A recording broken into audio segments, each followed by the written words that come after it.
Perched high in the Peruvian Andes, nestled between peaks and cliffs, lies a city that looks like it came straight out of a dream. This is Machu Picchu, a city of stone and mist, hanging 2,430 meters above sea level. Huayna Picchu, the jagged peak, stands guard to the north. Machu Picchu Mountain, with its wide shoulder, cradles it to the south. For much of the year, wispy clouds drift through its plazas, and clouds cover its temples, covering the ancient stones with a soft white veil, only to part and reveal the stunning view of the Urubamba River Valley winding far below. This dramatic play of light, fog, and rugged land creates an atmosphere of deep mystery and timeless beauty. The existence of Machu Picchu was a secret carefully kept by local communities for centuries. While the Spanish conquerors, it wasn't until 1911 that Hiram Bingham, his arrival marked the beginning of a new chapter. The deep mystery of Machu Picchu's purpose is what makes it so charming. Unlike other important Inca places like Cusco, there are no written stories left. This silence from the past has turned the city into a huge archaeological puzzle.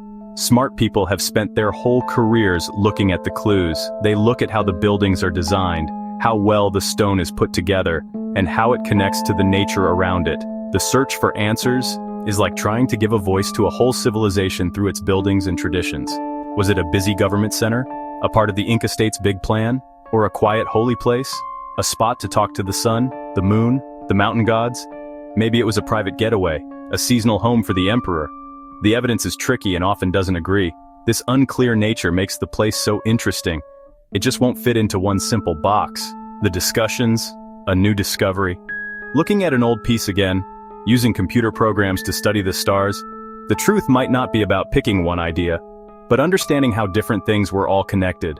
Politics, religion, everyday life. Machu Picchu might have been all of these. One of the most practical and well-supported theories suggests that Machu Picchu worked as an administrative center and a regional capital. According to this idea, it wasn't just a ceremonial place, but a hub of great activity, built to govern the land and manage its resources. The way the city is built, divided into urban and farming areas, is typical of Inca planning. The large open plazas suggest they were gathering spots, where laws could be announced or community activities organized. These are key jobs for a government center. The large terraces, they aren't just gardens, they are engineering marvels, designed to grow food on a large scale and feed many people. The andenes, terraces, stabilized the slopes, prevented erosion, and created mini-climates to grow corn and potatoes. Nearby, there are many kulkas, on windy hills, which kept food fresh and dry. They were used to store food and other goods. Such a large storage system shows an organized state economy with resources that were collected, managed, and given out from the city. The infrastructure, the network of roads, the Caajpac Nyan connected the city to other towns in the valley and to the capital, Cusco. This position allowed them to control trade, movement, and labor in the region. The region was a source of valuable coca and other jungle products, simple homes and fancy residences, a society with different levels, a key military and strategic spot, a symbol of Inca power in faraway lands. Another strong idea is that Machu Picchu wasn't just a city for government workers, but a very special religious place, a place built for ceremonies and watching the stars, showing its deep connection to the Inca universe. The land itself, the Ahpus. The city is surrounded by holy mountain peaks and faces the Urubamba River, which was seen as the Milky Way on Earth. Building in such a powerful spot suggests it was a meeting place between humans and the gods. And there's lots of proof in the buildings. All over the site, the most famous is the Intihuatana stone, the hitching post of the sun. Its angles line up with the longest and shortest days of the year, and the days when day and night are equal, suggesting it was used like an astronomical clock or a special tool to symbolically tie down the sun. The Temple of the Sun has a window that perfectly frames the sunrise on the summer solstice, lighting up a sacred stone inside. The Temple of the Three Windows tells the Incas' origin story. Below the Temple of the Sun, there's a carved cave called the Royal Mausoleum, which was likely a shrine for worshipping ancestors. The whole city is like a map of their universe. Buildings lined up with sky events and holy places.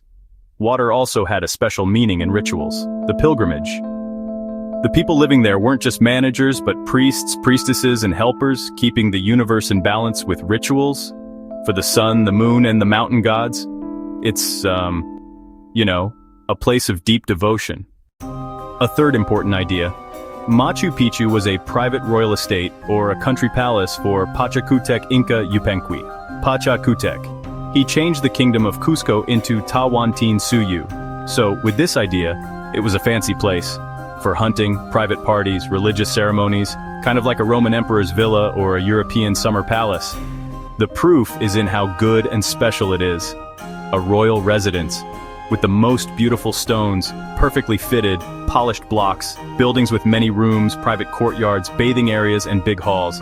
The views are more amazing. It's separate from regular houses, a clear divide, a special space just for the emperor and his family, or Panaka. The size fits a royal estate, a small number of people living there all the time, 750, 1,000. That would be the king's helpers, workers, craftspeople, farmers, Yanacona. It wasn't big enough to be Cusco, too fancy to be just for religion, perfect for a seasonal court with nice places to stay and farms to grow food. It explains the special ceremonial and government buildings, the godlike ruler with temples and holy places, state rituals, staff, and everything needed to run it. Not just a place to rest, a small picture of the empire, a political leader and a go-between with the gods, a display of his personal power and importance, built to last forever, like a lasting monument to his rule. One of the deepest mysteries isn't how it was built, but why it was left. In 1 century, the once busy city became quiet, its plazas empty, its farming terraces forgotten. Why was a place of such importance and beauty simply left behind? There's no single big disaster, no layer of ash, no sign of a huge battle. The city seems to have been left in an orderly way, suggesting people left on purpose rather than running away in a panic. One main idea: diseases brought by the Spanish, smallpox, measles, flu, plagues, wiping out up to 90% in some areas. A likely disaster for Machu Picchu, fewer people, impossible to keep up intense farming and buildings, a slow leaving. Another reason: war and takeover. Pizarro in 1532. The empire weakened by Huáscar and Atahualpa. Not ready. The takeover moves forward. The state falls apart. Supply lines are cut. The main government disappears. The leaders were killed, captured, or fighting back. A possible order to leave to avoid the Spanish. Like a royal estate. After Pachacutec died, its importance lessened. Resources became too much to handle. The city lost its support, its people moved away, and the mountain took it back. The architecture of Machu Picchu, what incredible skill. The polished stone technique, huge blocks. They fit together without using anything to join them. Joints so tight that not even a knife blade can pass through. Hard work, striking with river stones, shaping little by little, rubbing until it fits. Mark and adjust, amazing toughness and beauty. It resists earthquakes, in the seismic Andes, standing for more than 500 years. The mortarless joints allow for movement and readjustment. Walls with a slight incline, L-shaped corners, trapezoidal doors and windows. Everything contributes to extraordinary stability. A genius in water and landscape management. Heavy rains, risk of landslides, advanced underground drainage system, terraces with layers of gravel and sand to drain and prevent erosion, 16 fountains connected by channels, fresh spring water, a system that still works today. Nothing is by chance. Structures aligned with solstices and equinoxes, a vital celestial calendar, windows and doors frame sacred mountains, integrating the landscape into the experience. To build was to create a sacred place in harmony with the universe, to write their worldview on the earth. The genius lies in how deeply it's connected to the land. The Incas didn't just put a city here, they wove it into the mountaintop. The city seems to grow right out of the earth. A wall built right on top of and around a natural granite rock. Stone walls that come out of rock formations, living rock in walls and floors. The line between what's natural and what's man-made gets blurry. It shows a deep respect for the earth, or Pachamama. Farming terraces. Instead of flattening the land, they carved it. Graceful curved steps that follow the mountain's shape. Not just for farming. It's a huge work of art that makes the mountain look even better and serves a very important purpose. Shaping the earth as a holy act, working with the AHPUs, high Andes and high jungle area. Humidity, rain, changing temperatures. They made smart building choices to adapt. Steep thatched roofs to let the rain run off. Clever drainage was super important. Winds and sun helped with the dampness. Granite was taken from right here. They worked with the mountain, shaping it anew and showing its sacredness. People, gods, and nature all connected in a living world. Today, as the sun rises over the Andes and the mist clears from the ancient stones, Machu Picchu continues to hold its secrets. It stands as a silent witness to the glory of a lost empire, its purpose and its fall still wrapped in mystery. We've looked at the main ideas: an administrative capital, a sacred place, a royal getaway. Each one gives us a good but not complete piece of the puzzle. Maybe the truth is a mix of all three: a center of power, a place of worship, and a safe spot for royalty. The questions keep coming. What made a civilization build something so perfect in such a tough place? Was all that human effort worth it? As we walk through its quiet plazas and look out of perfectly framed windows, we're asked to think. The stones don't speak with words, but they show purpose, spiritual belief, and a connection to nature.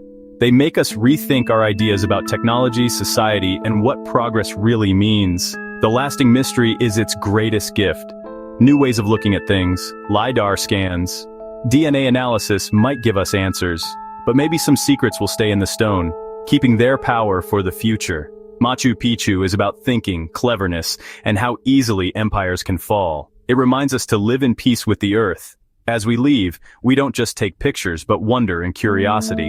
The whispers of the mountain invite us to keep listening, learning, and asking questions. The city is still waiting.